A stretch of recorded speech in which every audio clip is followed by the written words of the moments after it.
اسرائیل ایک ناجائز ملک ہے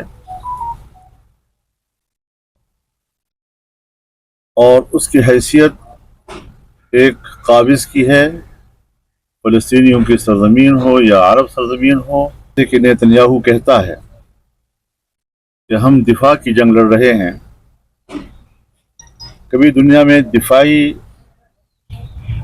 طور پر عام شہریوں پر بمباریاں ہوئی ہیں؟ کیا کوئی ملک اپنی دفاع میں ہزاروں چھوٹے بچوں کو شہید کرتا ہے؟ کیا دنیا کے کسی جنگ میں کوئی ایک فریق دفاع کرتے ہوئے خواتین کو شہید کرتا ہے؟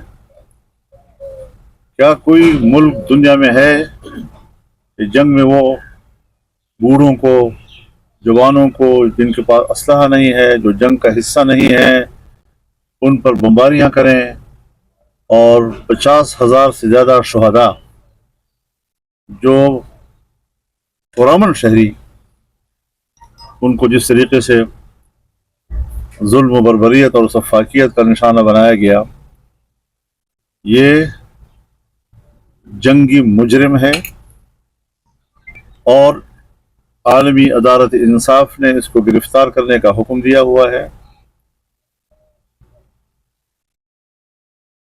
اس کے باوجود عدالت کے اس فیصلے کا احترام نہ امریکہ کرتا ہے، نہ یورپی ممالک کرتے ہیں۔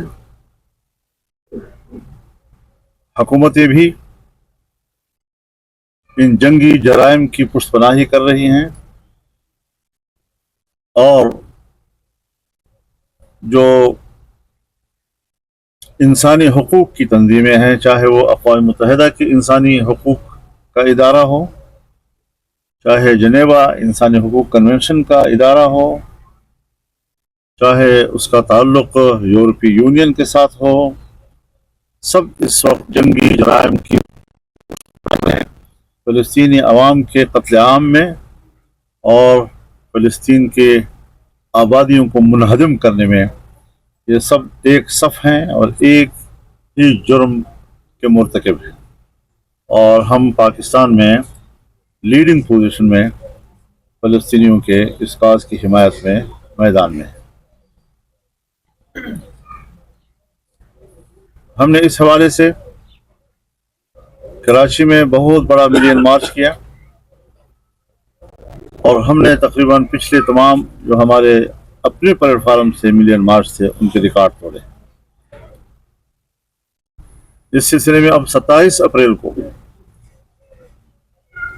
کراچی میں 27 اپریل کو لاہور میں ایک بہت بڑا اجتماع ہوگا، ملین مارچ ہوگا، اور پنجاب کے عوام اپنے فلسطینی بھائیوں کے حق میں آواز بلند کریں گے، ایک میدان میں ہوں گے، ایک آواز ہوں گے، ایک قوت ہوں گے، اور یہ امت مسلمہ کی آواز ہوگی، نہ کہ صرف ایک شہر یا ایک صوبے کے عوام کی آواز۔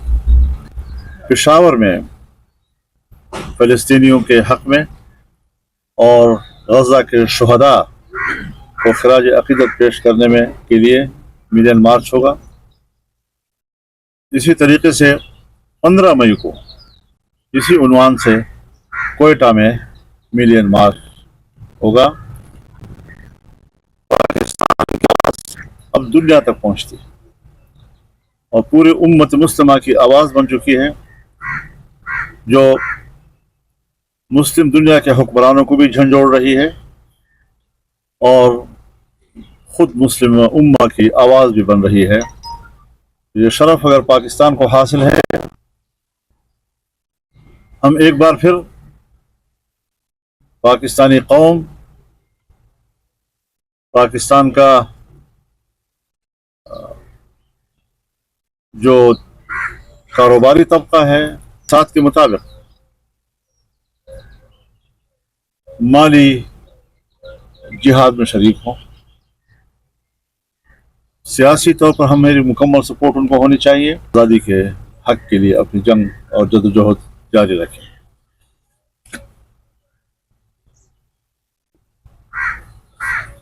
اس وقت ملک میں اور خاص طور پر खैबर पख्तूनख्वा, बलूचिस्तान, सिंध,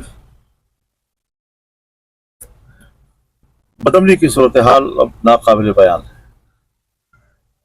कोई हुकूमती रिट नहीं है कहीं पे।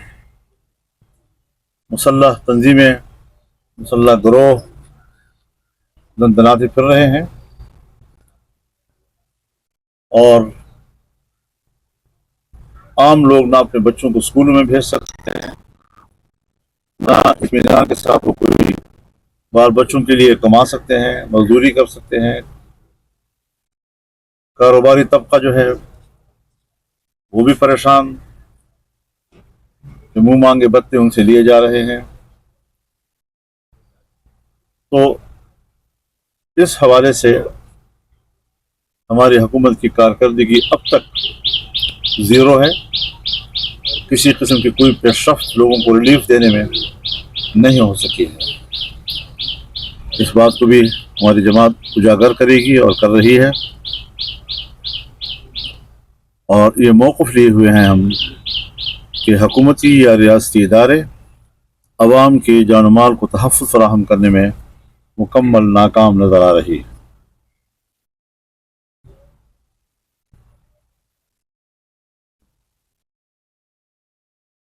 धांधली के नतीजे में कायम होने वाली हुकूमत, चाहे वो वफाक में हो चाहे वो सूबों में हो, अवाम के मसाइल के हल और अमन अमान के क़याम में मुकम्मल नाकाम है।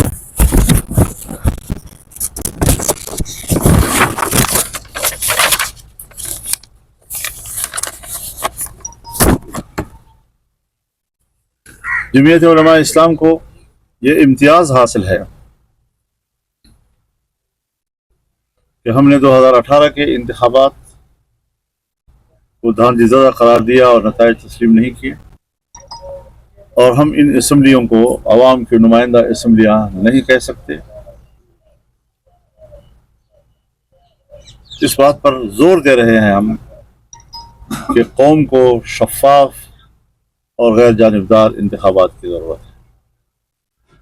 वोट अवाम की अमानत है। एक दफ़ा वोट अवाम की अमानत है और कोई भी हुकूमत बनती है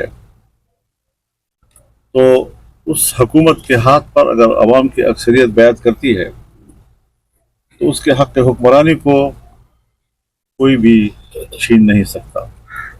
लेकिन यहाँ मुसलसल अवाम की राय को मुस्तरद किया जाता है, मनमानी नताइज सामने आते हैं और सेलेक्टेड हुकूमतें जो हैं वो कौम पर मुसल्लत कर दी जाती हैं।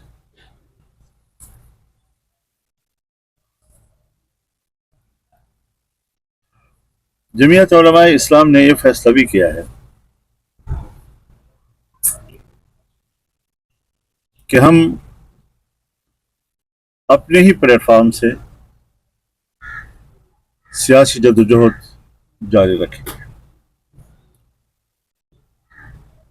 इलेक्शन के बारे में हमारा जो मौक़िफ़ है, गज़ा के हवाले से हमारा जो मौक़िफ़ है, सूबों के हुकूक के हवाले से जो हमारा मौक़िफ़ है, और अगर सूबों का हक़ छीना जाता है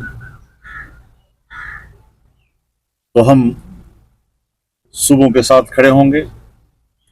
जमीयत उलमा इस्लाम अपने प्लेटफार्म से इस हवाले से मैदान में रहेगी। आए रोज़ के मामलात में कुछ मुश्तरक उमूर सामने आते हैं, उस हवाले से मजहबी जमातों से मिलकर इश्तराक अमल की ज़रूरत हो या पार्लिमानी अपोजिशन जमातों के साथ इश्तराक अमल की ज़रूरत हो, तो उसके लिए हिकमत अमली स्ट्रेटजी वो जमीयत उलमा की शूरा और आमला करेगी, क्योंकि ये मुल्क हमारा है, सबका है। बहुत सी चीज़ें हमारे दरमियान मुश्तरक होती हैं, तो यकीनन हमारे यहाँ और हर जगह इत्तेहाद सिर्फ हुकूमती बेंचों का होता है। जो हुकूमत में नहीं बैठती वो अपोजिशन में बैठ जाती है। अपोजिशन में कोई बाज़ाब्ता इत्तेहाद का तस्वर नहीं होता, और जो हुकूमत में नहीं जाती वो अपोजिशन में बैठ जाती है। तो इस हवाले से अपोजिशन का कोई अभी तक बाज़ाब्ता कोई मौसर इत्तेहाद तो मौजूद नहीं है, लेकिन हम बाहमी राब्ते को बरकरार रखेंगे ताकि कहीं पर भी अगर कोई फौरी तौर पर किसी इस तरह के अमल की ज़रूरत पड़े और किसी जॉइंट एक्शन की ज़रूरत पड़े तो उसके लिए रास्ते खुले हैं, फ़ज़ा हमवार हैं और करेंगे इंशाअल्लाह। लेकिन बाकायदा एक अपोजिशन का कोई बड़ा इत्तेहाद कायम करना, उस पर हमारी जनरल कौंसिल ने, हमने उनके सामने सारी बात रखी, लेकिन कौंसिल इस पर अभी आमादा नहीं है और उस पर काम की ज़रूरत होगी। एकदम से एक जश्न में शायद हम ये मकसद हासिल न कर सकें।